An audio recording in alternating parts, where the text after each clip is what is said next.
মাগরিবের নামাজে পড়ে ছোট্ট এই দোয়াটি যদি আপনি 7 বার পাঠ করতে পারেন, নবীজি বলেন 70টি বিপদ থেকে তাকে মুক্তি দেওয়া হবে। এবং এই 70টি বিপদের মধ্যে সবচাইতে ছোট্ট বিপদ হলো তার দারিদ্রতা। নবীজি সাল্লাল্লাহু আলাইহি ওয়াসাল্লাম তিরমিজি শরীফের 3601 নম্বর হাদিসের মধ্যে বলেন যে তোমরা এই দোয়াটি নিয়মিত পাঠ করো।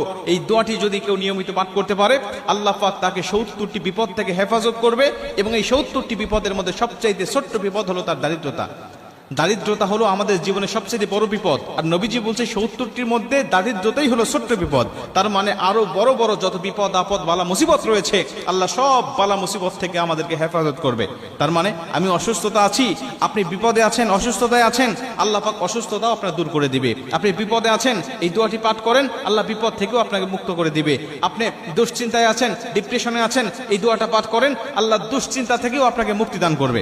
যত বিপদ আছে মানুষের শরীরে, মানুষের জীবনে,